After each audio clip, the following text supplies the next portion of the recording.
Hey guys, welcome back to Point to the Spot, Gold Cup edition this week.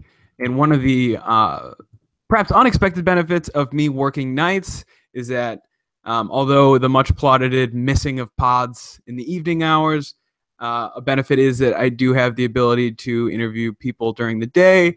And we have a friend of the pod, Nathan Carr, coming on, home Caribbean football. Come on, talk to us about Gold Cup, see what's going on. There's a lot of crazy things going on right now in the world of Caribbean football. So Nathan Carr, welcome back. Yeah, thank you for having me on the show, Reed. Yeah, it's been a bit of an eventful time at the moment, but I'm sure we'll get into all the discussion points. Yeah, and you are in the US of A right now, am I right? Yeah, that's right. So I'm in Tampa, Florida, as we speak, and was in New York last week, and we'll be in San Antonio. So just traveling around a fair bit at the moment. That's definitely sounds like a better way to spend the summer than I have been. Um, uh, Flight okay? Everything America meeting expectations? Have you been before? Yeah, it's been good. I mean, I came to the States when I was younger, so like 10, 11. So my memory kind of fails me a little bit, but it's been good. I mean, it's such a massive country, as you know, so it's kind of just trying to see different parts. And New York was obviously very busy, and and Tampa is a little bit less busy. I think it's fair to say. Yeah. But it's been good to see the stadiums as well. Red Bull Arena, Raymond James Stadium tonight, and then the Alamodome as well on the weekend. Real cool. We just actually had an interview that will come out after this one next week with a podcast called Unused Substitutes. They cover the Tampa Bay Rowdies, talking about bringing MLS to that area. So it's actually a little serendipitous, if nothing else. So yeah, let's no Andrew, no Jack in the pod because they have regular people jobs and are boring. Let's kick off and just kind of give a lay of the land as to where we are with Gold Cup. Right now, for people who don't know, Gold Cup is split into three groups. We got Canada, Costa Rica, Honduras, and French Guiana, which is, I think, the most interesting group to talk about for us today. We'll get into that later. Group B is Martinique, Panama, United States, Nicaragua. And then Group C is Mexico, Jamaica, El Salvador, and Curacao. And things have shaped up how most people expected them so far. I know Canada's done a little bit better than a lot of people thought. What's your first impressions of this year's Gold Cup? I think it's been eventful so far. Gold Cup kicked off on Friday. We're 6 days into the tournament. From a Caribbean perspective, Martinique and Jamaica really have started the best. Jamaica beating Curacao on the weekend 2-0. Martinique getting a very good start under their belt against Nicaragua. I think that, coming into this tournament from a Caribbean perspective again, with Curacao having won the Caribbean Cup last month, their first title, I think a lot of interest was on them to potentially pull up some trees. And they play on Thursday against El Salvador, with Group C really quite open. If Curacao beat El Salvador or draw, then the dynamic of the group really changes. So, but as you said in your introduction, Reed, I think Group A has a lot of the talking points.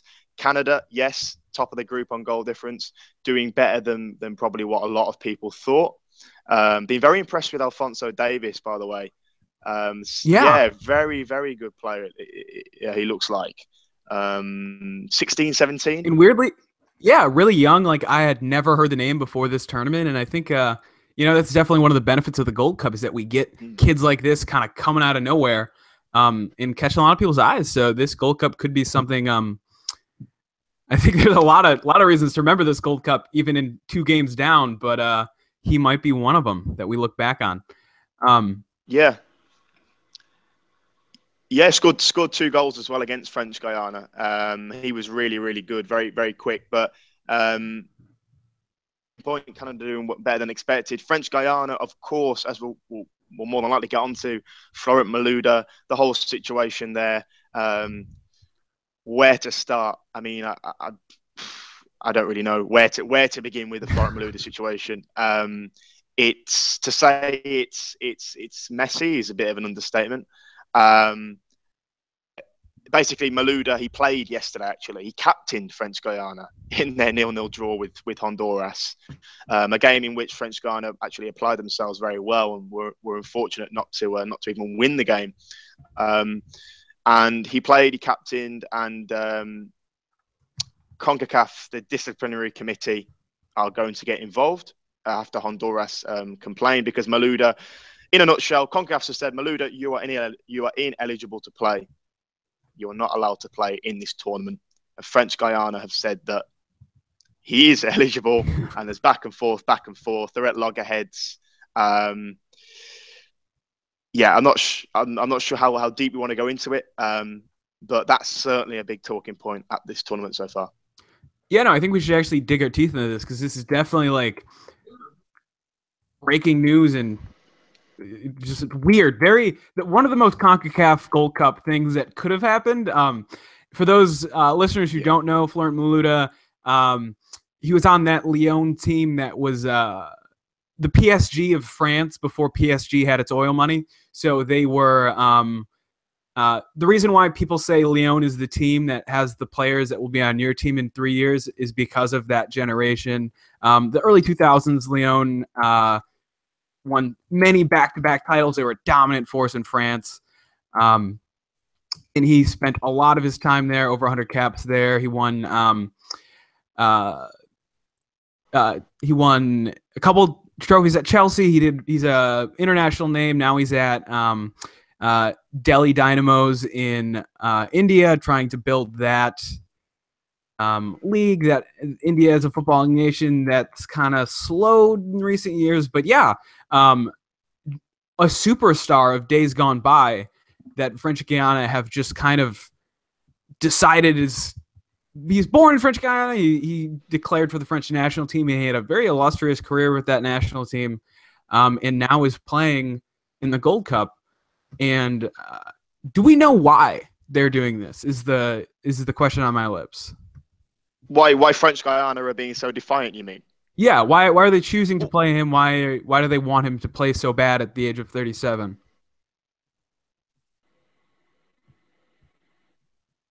So you broke up a little bit there, Reed. Can you just repeat the question? Yeah. Why are they being so defiant? Why do they want Florent Malouda to play at the age of 37? I mean, okay, I think they're being so defiant because they feel that their defence or their case against a punishment from CONCACAF will be sufficient. And on a footballing level, they obviously want Malouda on the pitch playing for them because he's a great player. You know, purely on a footballing level, he is a fantastic player. And we saw that at the Caribbean Cup because he played every minute of their Caribbean Cup campaign last month. And when I spoke to Malouda in the mix zone after the win over Martinique, and he got authorization from the French Football Federation, okay, to play in the Gold Cup, and he was very much looking forward to it. And there were seemingly no problems. Then CONCACAF come out, I think on the eve of the match actually against Canada. It was like 24 hours before, and CONCACAF come out and say, Malouda, you're not eligible to play because we're using FIFA rules and regulations for the 2017 event. And you're down as cap-tied to France because obviously, as you said, he played for France for many years, World Cups, European Championships. So sorry, but you're not allowed to play. And in the Canada game, he was absent. He was listed as absent, Malouda. He didn't feature. But last night, played against Honduras, captained them. And as I say, Honduras put forward a protest. CONCACAF disciplinary committee are getting involved. Jay Karam he has said that this doesn't apply to us because we're not part of FIFA. Just to add some context. So French Guiana are not affiliated to FIFA, just like Martinique, just like Guadeloupe. So he's saying that, you know, how can CONCACAF say that Malouda can't play under FIFA rules when we're not part of FIFA? You know, there were some quotes that came out on Twitter, and Karam, the manager, was saying that, you know, we are basically France. We use the French flag. We use the French national anthem. We speak French. We are a French territory. So why can we not use players that were born in the country and have played for France, or who have played for France and have French Guyanese parents or grandparents? And you might remember that Jocelyn Angloma, Guadeloupe, in the 2007 Gold Cup. Now, he was born in Guadeloupe, and he was good enough to play for the French national team. And he won numerous caps for France. He came out of international retirement to represent Guadeloupe in 2007, and there were no problems. However, it seems as if CONCACAF used CONCACAF rules and regulations in 2007. Now they're using FIFA rules pertaining to player eligibility, and this is what was created. Why are they doing it? To answer your question, why are French Guiana doing this?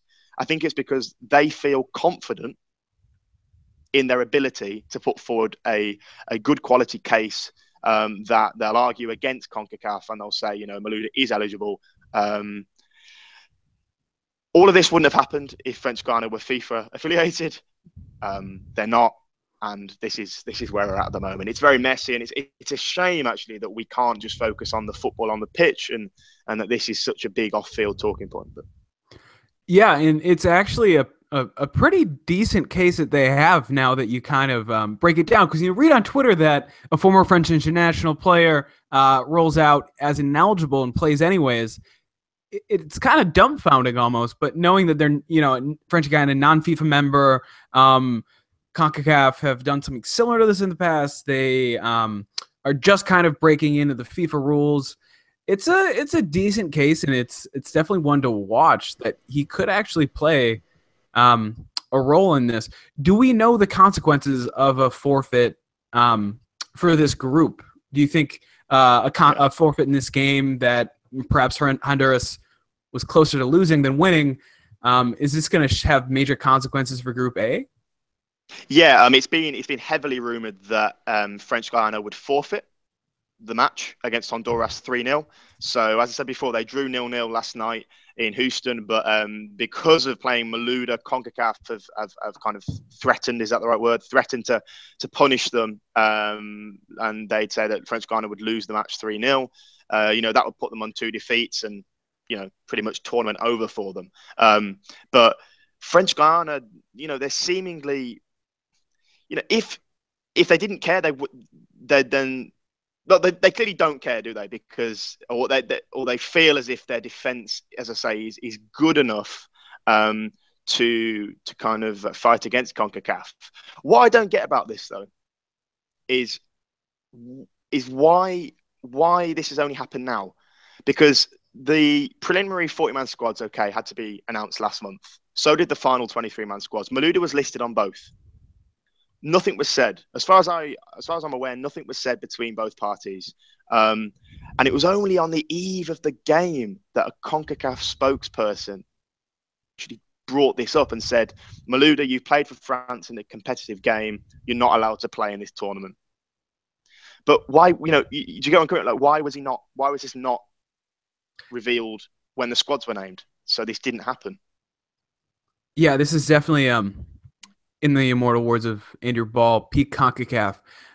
It's one of those things where it feels like CONCACAF have messed up, and in response to that, they are almost overcompensating and kind of coming down a little hard on this Caribbean side. It's going to be interesting to see how this all works out, because it's definitely not as black and white as it seems to be. No. It's very political. Which makes for the best stories. Yeah, it makes for the best stories. And it definitely adds another layer of intrigue into the world of Caribbean football, because it's a region that's definitely on the fringe. We talked about it a lot last time you were on. Everybody go back and listen to that for a little bit more grander context. A region that produces a lot of good footballers, a region that has a lot of good footballers poached in years past, and a region that doesn't have full FIFA membership all throughout. So it's definitely a very political and perhaps a good microcosm for the problems that FIFA is still struggling with, post Sepp Blatter in the new era of FIFA, as they would like us to call it. And to get onto the pitch from the issues off the pitch, it's been actually some pretty interesting games so far. Perhaps one of the more pertinent games, U.S. versus Panama, was very, very good in a group that Martinique tops as things stand with one game played. That's going to be really interesting because that Panama side looked very, very good. The U.S. side is gelling well enough, given that they are kind of the fringe players, a couple players that were touted for big things and have kind of mitted, perhaps. Brad Guzan was called on a little bit too much for my liking in that game. I think Panama were not unlucky, but much like French Guiana in the Honduras game, perhaps felt that draw more of a loss than closer to a win than a draw for them. Does Martinique have any reason to believe that they can get out of this group with the U.S. and Panama? Yeah, I think so. I mean, obviously they're giving themselves a decent platform, having beaten Nicaragua, and they scored at very, very good times as well in that game. Leading up to half time and through Kevin Parsmain, and then Steven Langille coming off the bench and scoring just after the hour mark. So that was a good start for them, but they will be under no illusions that playing the Americans, it's a different kettle of fish. With all due respect to Nicaragua, they are one of the weaker teams within Central America, and they did qualify for this tournament through the playoff route. So playing the US is going to be a lot more difficult. And, I was at the press conferences yesterday, Bruce Arena and Jean-Marc Thibault from Martinique, and how disappointing the draw was with Panama. And I expect the American players to be very, very much fired up, wanting to make amends. Martinique will have to be ready for that. But one of the things in their favour, Martinique, is that offensively they are a threat. And they showed that against Nicaragua. They've got players going forward such as Kevin Parsmain, Steven Langille, Yohan Ordell, Yohan Arquin, that can hurt the US. So particularly on the counter attack, because the US are going to have a lot of the ball, you would imagine, and Martinique are going to have to sit back, absorb a lot of the pressure. That'll be the general pattern, I think, and then try and hit them on the break.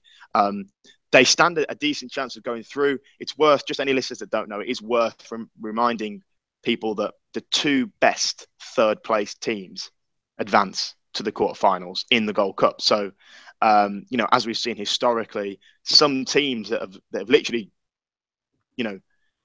got from their 9 available have gone through to the knockout phases. Cuba did this last time out. They did this in 2013 as well. So, it's Martinique are in a good position, but they'll certainly be underdogs against the US. And looking at the other groups, I mean, as I say, Jamaica have got off to a good start, but there's still plenty to play for. Curacao, Caribbean Cup champions, are likely to step it up against El Salvador, and it remains to be seen what kind of happens with French Guiana. But in 2015, all 4 Caribbean sides finals of the Gold Cup, and that was historic. That had never been done before. Cuba, Haiti, Trinidad and Tobago, Jamaica, and as you remember, Jamaica made it to the final, which would be a real stretch, I think, for that to happen again this time around. But so if 1 or 2 Caribbean teams can make it into the quarters, that'll be successful. Yeah, and that the TNT side from 2015 were no slouches. They played very, very good football. And I think they definitely put themselves on the map a little bit, because there was JJ, who was at that time at the Chicago Fire, now is a MLS Cup holder at the Seattle Sounders. He definitely kind of made a bit of a name for himself as an attacking fullback. There was the Cardiff striker, whose name escapes me currently. Kenwyne Jones. Kenwyne Jones, yeah, just a great, one of the most TNT names in the world, almost a pirate. We'll get off that. It's going to be interesting to see how Panama deal with Martinique, who, for my money, have a decent shot at that number 2 spot. It's going to be interesting to see how Honduras, if they get this win with a 3-goal forfeit, if that pushes them into that the second third place spot. So it's going to be interesting to see how this French Guiana situation can expand past even their own group, perhaps at the ire of Curacao. Is there any major names that we're going to be looking for past, the United States and Mexico, when it gets past the group stages, when people bring things back, or when teams are allowed to bring people off the 40-man roster into the 23? In terms of personnel, sorry, or yeah, in or terms teams? of in terms of personnel, is there anyone waiting in the wings still for some of the smaller sides that perhaps isn't getting the press as a possible Christian Pulisic coming back for the United States, or a Yeah. couple Mexicans that may make the next round? Yeah, I think obviously CONCACAF can have said that teams can call upon 6 players, can rotate 6 players once you make it into the knockout phases. Martinique, interestingly, had quite a lot of French-based players on their preliminary squad that didn't make it because it's believed that because Martinique are not part of FIFA, clubs are actually not obliged to release players. So that's apparently one of the big reasons why they couldn't call upon a lot of these players. But I don't know if you remember Cardiff City, Theophile Catherine Theophile, who plays a centre back for Cardiff. Oh He's yeah. born in France. Mm-hmm. Yeah, and he was named on the preliminary squad. If Martinique make it to the quarters, he might be able to come in. Also for Jamaica, Dane Kelly, who is a goal machine in the United Soccer League. I'm pretty sure he leads the all-time goal-scoring charts, actually, in the USL. He was with Charleston Battery for a few seasons, and he's now with Renault in USL. And he was left out of the final squad. But, he could potentially be somebody to come in, and he's never actually played for Jamaica at any level. But Really? he's scored a lot of goals in the lower divisions. Yeah, he's never been capped by Jamaica, Dane Kelly. But, he cannot stop scoring in the American lower divisions. So he's potentially somebody. Curacao called upon pretty much their strongest squad, more or less. They had all of their guys that played throughout Caribbean Cup qualifying, won the Caribbean Cup.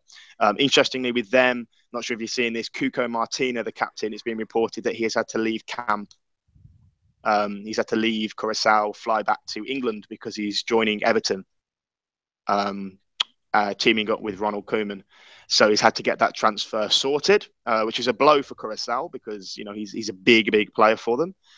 And Curacao, they're I expected more from them against Jamaica. I thought they were a little bit casual at times, they're a team that like to keep the ball, and they certainly had a lot of possession against Jamaica. But I thought they were just lacking urgency at times, and they will have to do better against El Salvador, to kind of keep their tournament alive. So yeah, there are a few players, Dane Kelly potentially, a few from France for Martinique that could come in, and that's the good thing, I suppose, about having those 6 players that can come in and you can rotate to provide fresh legs. Yeah, which is definitely definitely something I wouldn't mind seeing in a couple of their tournaments, because when you look at it, man, it just feels like they never stop playing. You almost feel bad for them at this point. It's going to be interesting to see how this all pans out, given that we are still in the early stages of Gold Cup. It's hard to make any huge definitive statements. With that said, I'm going to ask you, let's make some definitive statements. Who are you looking at? I won't ask for a winner, but who do you think, what 4 make up your semi right now? Ooh, it's tough. I think you could probably make more of a definitive statement second round of group games. So, that would be on Friday, because usually after 2 games played, you've got the picture is a little bit clearer. I made some predictions before the Gold Cup, and some are looking a little bit shaky right now. I was probably overly harsh on Jamaica because they really disappointed me in the Caribbean Cup. Although they're the MLS guys that they brought in, like Andre Blake and Kemal Lawrence and Alvis Powell and Javon Watson, have helped them. Semi-finals, well, you can't look past the US and Mexico. You know, as Mexico is defending champions, the US is 5-time winners. Even with a B squad, you know, can't rule them out at all. So US and Mexico. Canada potentially are a wild card this year. So, you know, semi-finals might be a push, and Canada have not made out of the group stages for a long time as well, I think. No, yeah, they are. How many They years are now? historically poor in the Gold Cup and historically poor in World Cup qualifying. Also, yeah, they're a weirdly bad since, tournament team. Since '86. Yeah, they're a weirdly bad tournament team for a nation that does have quite a few decent players and you know, a really great infrastructure now that Toronto and you know, Montreal have really rooted themselves in. So it's definitely it's definitely interesting to see how this is going to develop. They definitely have all the signs of a good footballing nation. So maybe this could be, you know, a tournament looked as a first step. And as we often see with college basketball, it is the teams that can score that tend to go through in these tournaments. So I think Martinique could be the smart, not the smart bet, but the smart bettors move. You probably get some pretty good odds. Although at point of the spot, as Jack always makes me say, we would never encourage gambling. We are upstanding men. The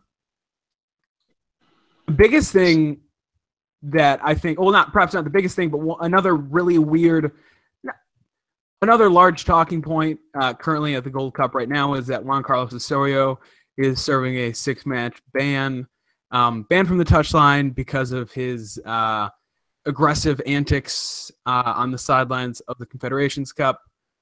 Not a lot is not a lot. There's not a lot to say about this. He kind of he might deserve it. 6 matches is a little harsh for me. He can, you know, still set the lineups. He just can't be barking orders on the sidelines, which I don't think is going to be so devastating for Mexico. Maybe in the later stages of this tournament, when you need a little bit of a hand for this. So it's going to be interesting to see how that pans out. Certainly very animated in the El Salvador game. Osorio, there were, you know, camera was constantly flicking onto him in the stands up above, and you know, he's. I'm not sure exactly what happened at the Confederations Cup because I don't follow Mexico as closely, but I know that there was some controversy between Mexico and New Zealand, wasn't there? Oh yeah, that was it was an instance where about 8 players could have gotten sent off. They chose to don 2 yellow cards and not make the match get forfeited. A really big blow up between you know, a generally energetic Mexican national side and apparently a New Zealand side with a bit of a chip on their shoulder. Yeah, I don't think it's not, you know, fair to say that the manager sets the tempo for the team in that regard, but I don't think it's a bad thing. You know what I mean? A lot of people like to condemn these kinds of things and wants everyone to be robots all the way through. I'm a little bit more of the mind that, you know, let them play. It's all part of the game. I think this could have some impact in the later stages. You know, if Mexico have a you know, a tricky Panama in the quarters, or you know, U.S. or you know, point of the spots to pick Martinique in the final, that could need some late game instructions that he might not be able to give. We'll see what his managers can come up with, though, I guess. Talking about controversy, I mean, you remember from the 2015 Gold Cup when Mexico met Panama in the semi-finals, and you know, that was hugely controversial. Yeah, probably not managerial, but you know, I think we talked about it last time I was on the show. The refereeing, you know, that certainly dominated that semi-final. So if Mexico and Panama met again, in not necessarily the semi-final, maybe the quarter-final, then boy, that would that would be tasty. I think definitely Mexico, Panama. I got specific instructions in our editorial meeting this morning that I am not allowed to break out my Mexico Panama conspiracy theories on this pod. I'm trying to tease you out of you, but you remain in discipline there. I'm doing my best. It was definitely a galvanizing game for my opinions towards Panama. I definitely sympathize with them. And with everything going on with FIFA and French Guiana right now, it's not helping. So these could be some, again, highly entertaining knockout rounds. So keep an eye for it. What are we looking forward to the next week, next 2 weeks? And where are you going to be? How are you? Tell the pod about what it's like being a proper journalist in press conferences. Andrew's right now on the Hill right now. Andrew's on the Hill right now covering U.S. politics for Yahoo News. And it's super weird where he'll be like in the White House press briefing. And I go, Andrew, you don't deserve to be there. You are ridiculous. What is happening? Are you a little taken aback by this, or is it, good times all around? No, it's been good. I think I've come into this really not without too much media experience under my belt, admittedly. So I think going to the Caribbean Cup first in a press capacity and then coming to the Gold Cup has been very interesting, because the Caribbean Cup was probably, well, there were less media people for starters, a lot less, and it was a little bit, I wouldn't say less organized, but just, Gold Cup, it's a lot more thinking, just trying to find my way around really the stadium, the protocols, the procedures, that kind of thing. But it's been really good fun. And I've enjoyed kind of meeting some people as well, that at these games, that from Twitter and different social meetup, and kind of see the Caribbean teams close up, and speak to the players, and just help. That just kind of helped with my coverage. So it's been good. I mean, the next week or 2 weeks, as I say, I'm in Tampa at the moment for the games at the Raymond James Stadium tonight, and then I'll be at the games at the Alamodome on the 16th. So group stages actually close on the 16th, and then we have the knockout phases.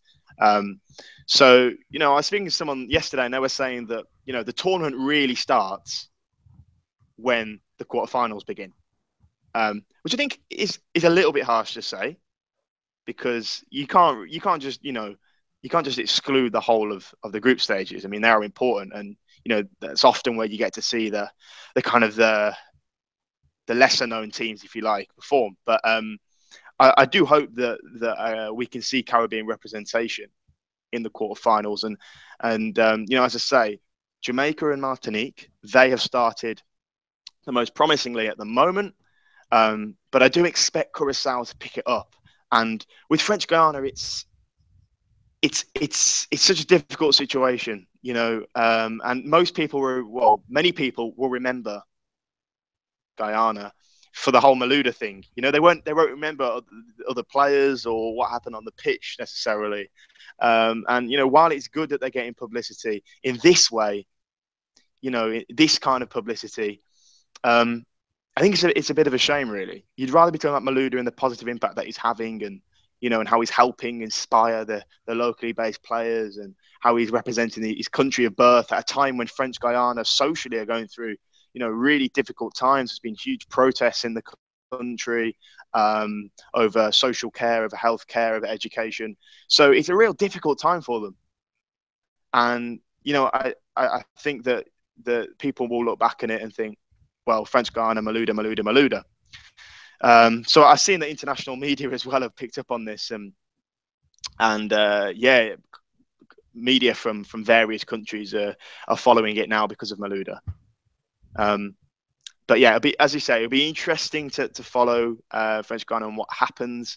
If it happens that they forfeit the game and lose, then you have to be realistic. Their tournament is pretty much over, and then you're looking at Jamaica, Martinique, Curacao.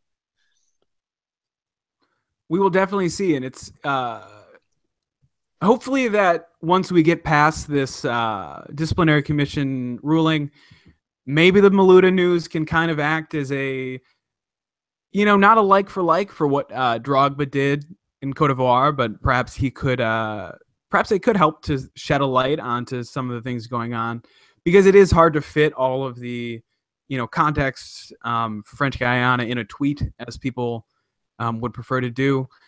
And just to, before we wrap up, before we send you off to be a full-fledged journalist, which is amazing, always great to see friends of the pod striving like this. We just want to give a quick shout out to our friends in Nashville. They packed over 47,000 people into Nissan Stadium for a Gold Cup tie for the U.S.-Panama game, which was actually something that we talked about a couple weeks ago. We had some executives, a businessman come on to talk about that bid. He was actually the co-founder of the bid to bring MLS to Nashville, and his goal was to pack out the Nissan Stadium, and we'd like to commend them for getting that done. Don Garber made a lot of positive statements about that, so it's going to be interesting to see how that shakes out. All the best of luck for them. We hope, as we do with all of our MLS expansion guests, that they are the ones that get the bid. Nathan, thanks for coming on. Anything you'd like to close with? Where can we find you? And where can we absorb this great coverage that you got coming for us? No, thank you for having me on again, Reed. My blog is www.thehomeofcaribbeanfootball.com. I'm on Twitter, which I use mainly at Caribbean Football. Football abbreviated to FTBL. And my focus really at the moment is obviously on the CONCACAF Gold Cup and following how all 4 Caribbean sides are doing. So do check out my kind of social media and blog for coverage, mainly on the Caribbean sides, as I say. And in the next week or so, I'll be trying to do as much research as possible into the Florent Malouda story, and just working out, how it's developing and what the eventual outcome is going to be for French Guiana, because it is such an important talking point. But thanks again for having me on, and I hope to speak to you again soon. Yeah, for sure. We'd love to have you on towards the end of the Gold Cup. Maybe get a little bit of a preview of the final or a recap. Always a pleasure. Thanks for coming on. Guys, you can find us at Point2TheSpot with numeral 2. I'm at That One Kid Reed. It's weird giving my own sign off. Jack and Andrew, look out. Hosting duties could be coming my way one of these days. Thanks for coming on. Talk to you soon. All the best. And you guys we got a flurry of pods coming out this week. We just had our Phoenix Rising MLS expansion to Phoenix pod come out. We'll have unused subs up in the next week. This pod will be out either before or after the Martinique game. So keep an eye out so good vibes to Martinique tonight. And yeah, all the best, guys.